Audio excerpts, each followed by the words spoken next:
اللہ رب العالمین نے یہ جملہ بڑے خوبصورت لہجے سے ادا فرمایا. کلام تو سارا اللہ کا ہے قرآن مجید. مولا علی شیر خدا نے فرمایا کہ جب تمہارا دل کرے نا اللہ سے باتیں کرنے کو، اللہ سے باتیں کرنے کو تمہارا دل کرے تو نماز نیت کر لو، نماز کی. اور اگر تمہارا دل کرے نا میں اللہ کی باتیں سنوں تو قرآن پڑھنا شروع کر دو. یہ الحمن کی الف لام سے لے کر والناس کی سین تک یہ پورا قرآن یہ کس کی باتیں ہیں؟ بول دیں. اللہ تعالیٰ کی باتیں ہیں. تو ہے تو کلام اللہ کا، لیکن اللہ نے کچھ آیات میں ایسا خوبصورت لہجہ اختیار فرمایا کہ وہ لہجہ متوجہ کرتا ہے ہمیں، اور وہ لہجہ بتاتا ہے کہ یہ جو انداز احکام کا آ رہا ہے پیچھے سے تسلسل کے ساتھ، اس سے یہ انداز ذرا جداگانہ ہے، یعنی وکھری ٹائپ کا انداز الگ ہے. تو وہ کیا انداز ہے؟ اللہ سیدھا سیدھا بھی فرما سکتا تھا کہ میں رب نے اپنے نبی کی اہل بیت کو پاک کر دیا، سیدھا جملہ.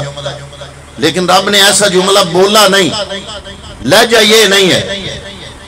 اگر سیدھا سیدھا حکم آ جاتا، اللہ فرما دیتا میں نے اپنے نبی کی اہل بیت کو پاک کر دیا ہے، بات سمجھ آ جاتی.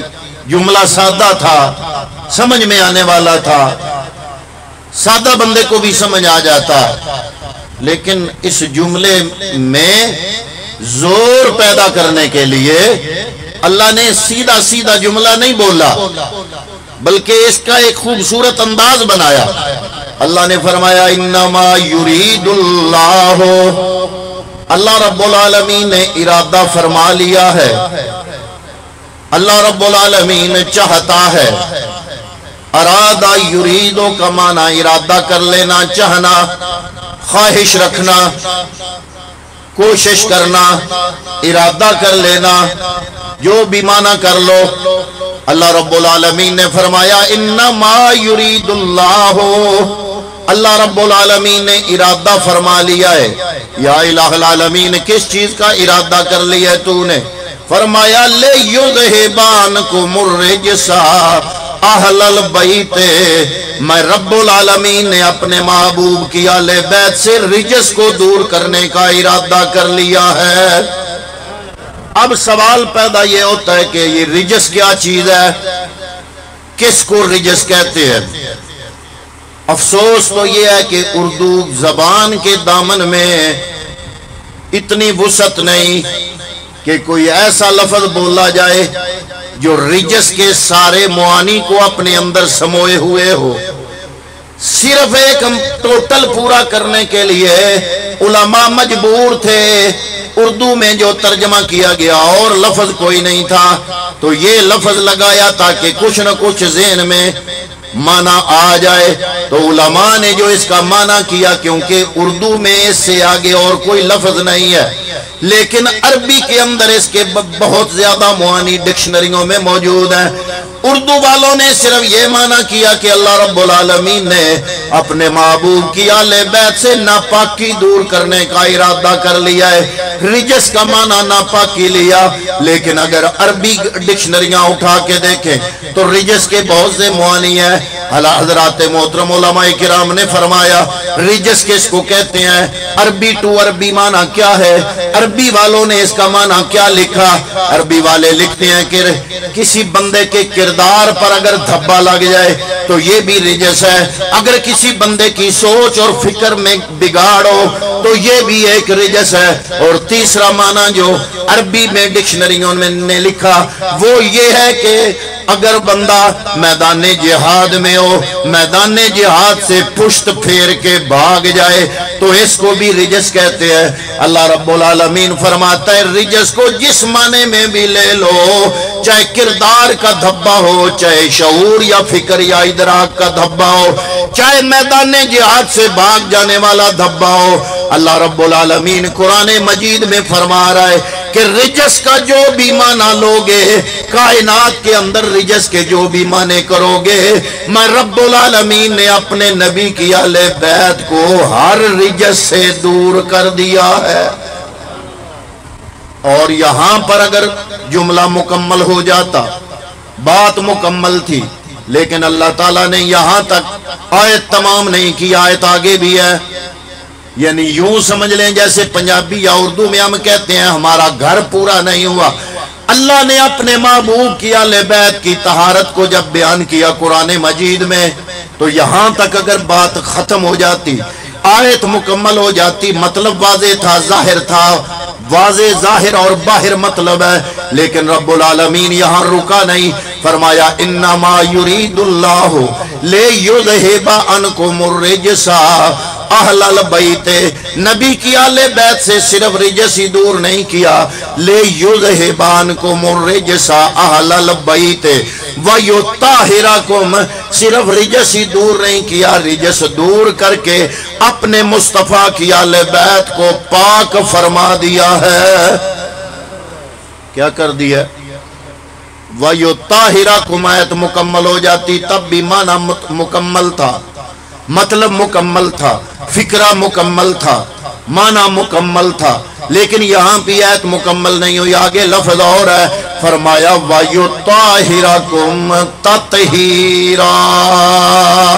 عربی گرامر کا یہ اصول ہے کہ جس مادے سے فعل مضارع ہو یا کوئی بھی فعل ہو جس مادے سے، آگے اسی مادے سے مفعول کا ذکر کیا جائے تو اس مفعول کا ترجمہ مفعول مطلق کے طور پہ نہیں ہوتا، اس کو صرف مفعول مطلق نہیں کہتے، جس مادے سے فعل کا ذکر ہو رہا ہو اسی سے اگر مفعول کا تذکرہ کیا جائے تو حضرات محترم اس کو مطلق مفعول نہیں کہتے بلکہ اس کو مؤکد مفعول کہتے ہیں۔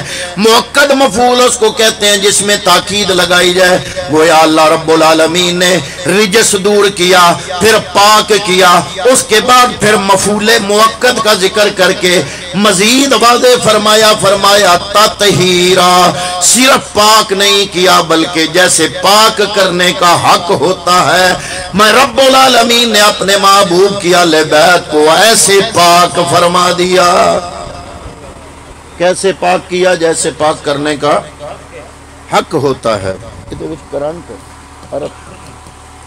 جیسے پاک کرنے کا حق ہوتا ہے ایسے پاک کیا۔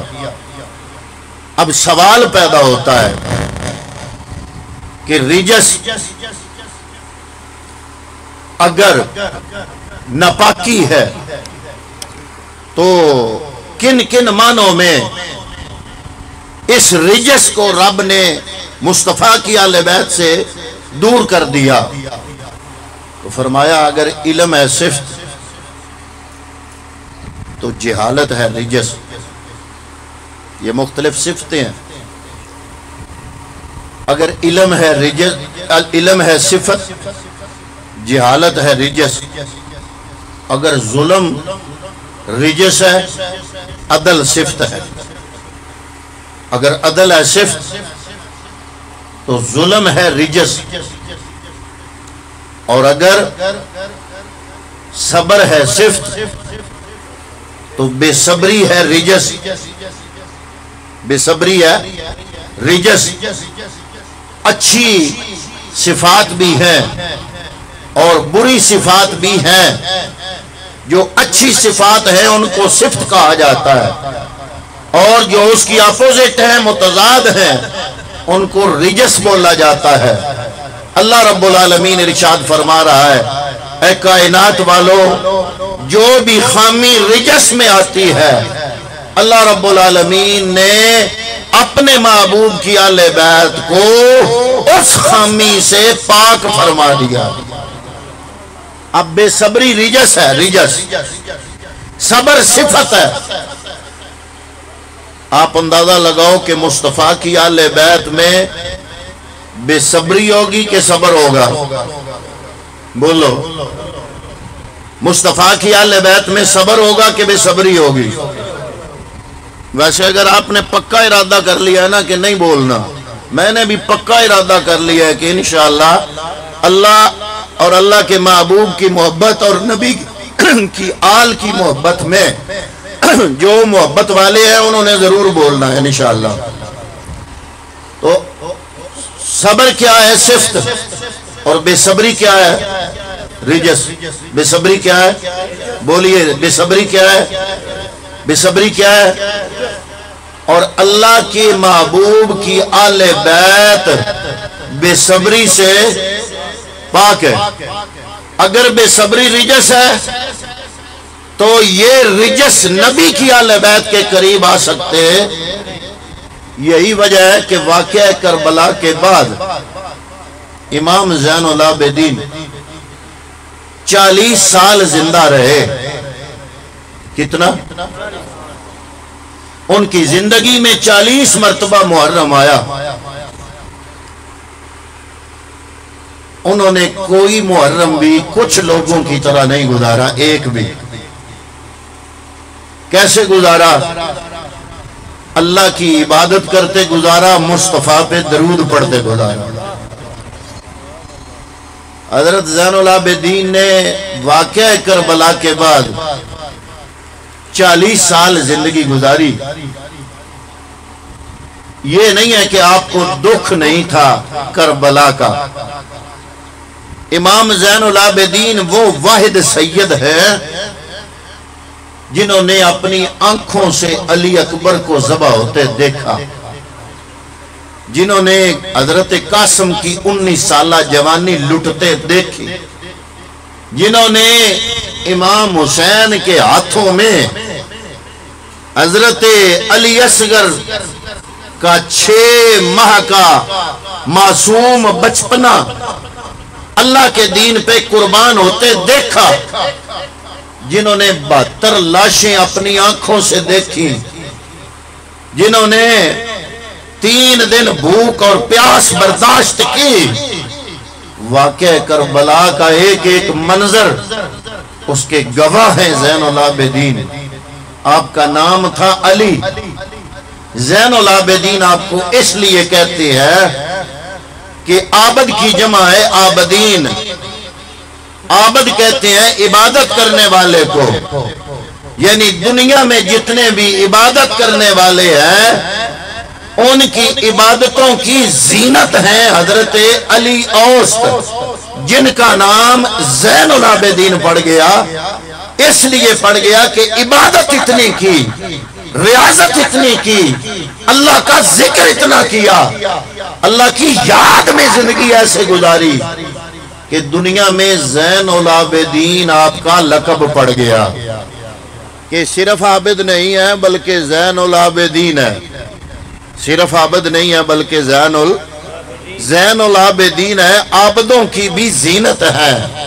تو حضرات محترم، میں کہتا ہوں جتنا درد امام زین العابدین کو واقعہ کربلا کا تھا، دنیا کے اندر کوئی بھی چاہے کسی بھی مسلک سے تعلق رکھنے والا ہے، کسی بھی فرقے سے تعلق رکھنے والا مسلمان ہے، میں دعوے سے کہتا ہوں جتنا درد واقعہ کربلا کا حضرت امام زین العابدین میرے حسین کے بیٹے کو تھا جو واحد سید بچ گیا، اتنا کائنات میں کسی مسلمان کو درد نہیں ہو سکتا۔ میں دعوت فکر دیتا ہوں حضرات محترم، آئیے پھر اپنے آپ سے عہد کریں کہ زندگی ایسے گزارے جیسے امام زین العابدین نے زندگی گزاری۔ زندگی ایسے گزارنی چاہیے جیسے امام، میں بات غلط تو نہیں کر رہا حضرات محترم، زندگی ایسے گزارنی چاہیے جیسے امام زین العابدین نے زندگی گزاری۔ امام زین العابدین واقعہ کربلا کے بعد بھی 40 سال زندہ رہے۔ آپ کی زندگی میں 40 مرتبہ محرم الحرام آیا۔ کوئی محرم بھی آپ نے اس طرح جلوس نکال کے، گھوڑا نکال کے، نوے پڑھ کے ایک محرم بھی میرے امام زین العابدین نے نہیں گزارا، بلکہ جتنے محرم، سفر، ربیع الاول جتنے آئے، درد اتنا تھا، درد اتنا تھا, تشنگی اتنی تھی کہ جب پیالہ پانی کا آپ کے سامنے لایا جاتا پیاس کی شدت میں, وہ پیالہ آپ اپنے ہاتھوں سے پکڑتے, لبوں تک پیالہ لانے سے پہلے پہلے امام زین العابدین کی آنکھوں سے آنسوؤں کی جھڑی لگ جاتی, آنسوؤں سے داڑھی مبارک تر ہو جاتی کہ یہ وہ پانی ہے جس کے لیے سکینہ ترستی رہی, یہ وہ پانی ہے جس کے لیے چھوٹا میرا بھائی علی اصغر جو ہے وہ امام کے بازوؤں میں جھول گیا. بیبیوں نے سفارش کی کہ امام حسین, بڑے بڑے ظالموں کو بچوں پہ رحم آ جاتا ہے, آپ اس 6 ماہ کے علی اصغر کو ان یزیدیوں کے سامنے لے جاؤ, ان کو کہو کہ ہمیں پانی نہ دو, اپنے ہاتھوں سے اس بچے کے حلق میں پانی انڈیل دو. حضرات محترم امام عالی مقام آپ بیبیوں کو فرماتے ہیں مجھے ان سے امید تو نہیں ہے, توقع تو نہیں ہے, لیکن میں اتمام حجت کے لیے کر کے دیکھ لیتا ہوں, کل قیامت کے دن ان کو یہ بہانہ نہ ملے کہ ہمیں پتہ نہیں چلا. آپ حضرت امام علی اصغر کو لے کے جب یزیدی لشکر کے سامنے گئے, امام حسین نے فرمایا اے یزیدیو, ویسے کلمہ تو میرے نانے کا پڑھتے ہو, ابھی نماز سے فارغ ہوئے ہو, نماز جو پڑھی ہے تو پڑھا ہے اللہم صلی علی محمد وعلی آل محمد. یہ آل محمد اس وقت روئے زمین پر میں حسین کے علاوہ اور کوئی نہیں ہے, مجھ پہ درود بھی پڑھتے ہو, میری جان کے دشمن بھی بنتے ہو, چلو دشمنی ہے تو میرے ساتھ ہے, اگر تمہیں کوئی بیر ہے تو میرے ساتھ ہے. یہ چھوٹا بچہ ہے علی اصغر اس کا نام ہے, چھوٹے بچوں پہ تو بڑے بڑوں کو بڑے بڑے ظالموں کو رحم آ جاتا ہے, اس کی سانس اٹک اٹک جاتی ہے, اس کا حلق خشک ہو گیا ہے, 3 دن ہو گئے پانی نہیں ملا, ایک اپنے ہاتھوں سے 2 بوند پانی کی خود اپنے ہاتھوں سے اس علی اصغر کے حلق میں خود انڈیل دو, مجھے پانی نہ دو, خود اس بچے کے حلق میں پانی انڈیل دو. حضرات محترم پانی آنے کی بجائے ان ظالموں نے پڑھتے تو کلمہ تھے, ہمارے دین والے تھے, کلمہ پڑھنے والے تھے, ہمارے مصطفیٰ کریم کے امتی تھے, لیکن امام علی مقام نے اس طرح بازوؤں پہ علی اصغر کو اٹھایا ہوا ہے. جب یہ جملہ بولا تو جواب میں پانی آنے کی بجائے تیر آیا, وہ تیر آتے ہی علی اصغر کے حلق میں پوست ہو گیا, حلق سے نکل کے امام کے بازو میں چلا گیا, ایک خون کا فوارہ نکلا علی اصغر کے حلق سے. آپ نے وہ فوارہ اپنے ہاتھوں پہ لیا, اپنے چلو پہ لیا, چلو پہ لے کے آسمان کی طرف بلند کیا اور عرض کیا میرے حسین نے وہاں ایک جملہ بولا, ہم تو وہ باتیں کرتے ہیں جو کربلا والوں نے میدان کربلا میں کی, ہم وہ باتیں نہیں کرتے جو ہوائیوں, اگر حقیقی صحیح واقعہ کربلا بھی بیان کیا جائے بندہ مومن کی آنکھوں میں آنسو آ جاتے ہیں, بڑا دردناک واقعہ ہے. کوئی ضروری نہیں کہ اس کے لیے بندہ جھوٹ بولے کہ جناب باغ سے آواز آئی, خیمے سے آواز آئی, کربلا کے ٹبے سے آواز آئی, ارے جو آواز آئی ہمیں پتہ ہے اہل سنت والجماعت کو, جب میرا حسین میدان کربلا میں شہید ہوا اور کوئی آواز نہیں آئی, اللہ کے قرآن کی تلاوتوں کی آواز آئی.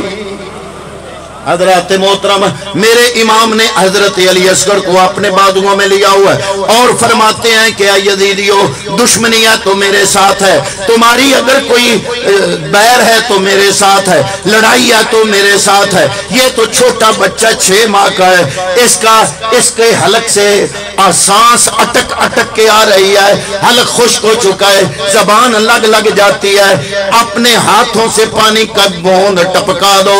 جواب میں تیر آیا, حضرت علی اصغر کے حلق کو چیرتا ہوا امام کے بازو میں پوست ہو گیا, خون کا فوارہ نکلا, امام نے وہ خون اپنے چلو پہ لے کے آسمان کی طرف بلند کیا اور امام کی زبان سے کیا جملہ نکلا, وہ جملہ پیش خدمت ہے اور کوئی آواز نہیں آئی.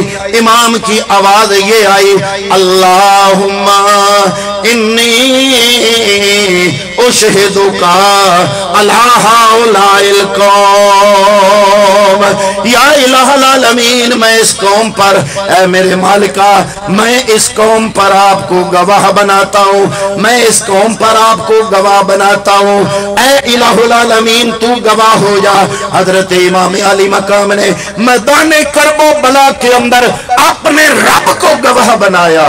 علی اصغر کا چھوٹا ننھا لاشا، وہ 72 لاشیں جو صفوں میں ترتیب کے ساتھ پڑی ہیں، ان صفوں میں آپ نے وہ علی اصغر کا وہ چھوٹا لاشا ادھر رکھ دیا۔ بیبیوں کی بارگاہ میں آئے، بیبیوں کے پاس آئے، آ کے عرض کرتے ہیں بی بی زینب میری ہمشیرہ، تم کہہ رہی تھی علی اصغر کا سانس مشکل سے آ رہا ہے، لو اب علی اصغر بڑے سکون میں ہو گیا، یہ سیدھا جنت میں اپنے نانا جان امام الانبیاء محمد مصطفیٰ کی بارگاہ میں پہنچ گیا۔ حوض کوثر سے انشاءاللہ میرا بچہ سیراب ہو رہا ہے۔ حضرات محترم اس طرح باری باری امام علی مقام نے اپنے بچوں کی قربانیاں دی۔ مانگا کیا؟ جو بھی مانگتے رب دیتا، علی جو مانگتے رب دیتا، نبی جو مانگتے رب دیتا۔ نبی بچپن میں حسین کا گلا چوم رہے ہیں، ساتھ رو رہے ہیں۔ ام سلمہ ام المومنین پوچھتی ہیں کہ یا رسول اللہ عجیب بات ہے، ادھر بچے کو چومتے ہو ادھر روتے ہو۔ فرمایا ستقتل امتی، میری امت ان قریب میرے اس لاڈلے کو شہید کر دے گی۔ اگر پیغمبر چاہتے تو دعا کرتے یا اللہ میرے لاڈلے پہ یہ مصیبت کا وقت نہ آئے، میرا لاڈلہ شہادت نہ لے، میرا لاڈلہ کربلا نہ جائے۔ اگر میرا نبی مانگتا رب دے دیتا، کیونکہ پیغمبر کا ارشاد ہے کہ ہر نبی نے اپنے حصے کی دعا مانگ لی ہے، میں مصطفیٰ نے اپنے حصے کی دعا رکھی ہوئی ہے۔ یا رسول اللہ کب مانگو گے؟ میرے پیغمبر کی حدیث پاک ہے، فرمایا میں نے قیامت کے میدان کے لیے رکھی ہے، جب میرے امتیوں کا کوئی بھی شفیع نہیں ہوگا، میں اس وقت رب کی بارگاہ میں عرض کروں گا یا اللہ جو میرے حصے کی دعا ہے میں محمد وہ اب مانگتا ہوں، میری شفاعت میری امت کے حق میں قبول فرما۔ نعرہ تکبیر، نعرہ رسالت، نعرہ تحقیق، نعرہ حیدری۔ میرے پیغمبر نے وہ دعا رکھی ہوئی تھی، وہ دعا مانگ لیتے۔ ایک اور حدیث پاک ہے، حضرت ام سلمہ فرماتی ہیں میرے پیغمبر نے مجھے ایک شیشی دی اور فرمایا اس میں مٹی تھی، فرمایا جب یہ مٹی خون بن گئی سمجھ جانا میرا لاڈلہ شہید ہو گیا ہے۔ فرماتی ہیں 10 محرم کو حضرت ام سلمہ زندہ تھی، واقعہ کربلا کے بعد بھی زندہ تھی۔ حضرت ام سلمہ فرماتی ہیں میں نے 10 محرم کو وہ شیشی چیک کی، وہ مٹی خون بن چکی تھی۔ حضرت عبداللہ ابن عباس میرے نبی کے چچا کے بیٹے ہیں، آپ بڑے دور تھے واقعہ کربلا کے وقت۔ اس وقت اس زمانے میں نیٹ نہیں تھا، خبریں نہیں پہنچتی تھی، مہینوں بعد کسی خبر کا پتہ چلتا تھا۔ آپ بعد میں فرماتے تھے مجھے رات کو خواب آیا، میں صبح جاگا تو میں نے وہ دن نوٹ کر لیا، وہ دن جمعے کا تھا، 10 محرم کی رات گزری تھی، میں نے وہ نوٹ کر لیا۔ خواب کیا آیا؟ آپ فرماتے ہیں کہ 10 محرم کو رات کو آگے 11 محرم کی رات کو میں جب سویا تو میں نے کیا دیکھا؟ خواب میں جناب مصطفیٰ کریم صلی اللہ تعالیٰ علیہ وسلم بال آپ کے بکھرے ہوئے بڑے پریشان ہیں، آپ کے ہاتھوں میں ایک شیشی ہے اور اس میں خون ہے اور آپ بڑے پریشان ہیں۔ میں پوچھا یا رسول اللہ کیوں پریشان ہے؟ آپ فرماتے ہیں تجھے پتہ نہیں ہے کہ کربلا میں میرا لاڈلہ نواسہ حسین اس کو شہید کر دیا گیا ہے، میں کربلا سے ہو کے آ رہا ہوں۔ حضرات محترم میرے مصطفیٰ کو بھی پتا تھا، حضرت علی المرتضی شیر خدا اپنے زمانہ اقدس میں ایک بار میدان کربلا سے گزرے، ابھی واقعہ کربلا نہیں ہوا، اجے ابھی مولا علی بقید حیات ہیں، ظاہری زندگی میں زندہ ہیں۔ آپ وہاں سے گزرے، آپ نے وہاں پڑاؤ کیا، لوگوں سے پوچھا یہ کون سا میدان ہے؟ بتایا گیا ہاذا کرب و بلاؤن، یہ کرب و بلا کا میدان ہے۔ مولا علی نے فرمایا یہاں میرا بیٹا آئے گا، یہاں پر شہید ہوگا۔ حضرت مولا علی نے باقاعدہ نشانیاں لگائی، فرمایا ہاذا مناخ رکابہم ہاذا محراق دمائہم۔ مولا علی المرتضی نے الگ الگ نشانیاں لگائی، فرمایا یہاں ان کے اونٹ بیٹھیں گے، مولا علی فرماتے ہیں یہاں ان کے کجاوے رکھے جائیں گے, یہاں میرے بیٹوں کو شہید کیا جائے گا, یہاں ان کا خون بہے گا. حضرات محترم ایک ایک جگہ الگ الگ کر کے مولا علی اپنے زمانے میں کربلا سے گزرتے ہوئے بتا رہے ہیں. اور سوال پیدا ہوتا ہے, جب علی کو پتا تھا اے علی تم دعا کر دیتے, آپ کی دعا رب قبول کرتا, لیکن نہ نبی چاہتے ہیں نہ علی چاہتے ہیں کہ حسین پہ یہ مشکل وقت نہ آئے. حضرات محترم میں اب بڑا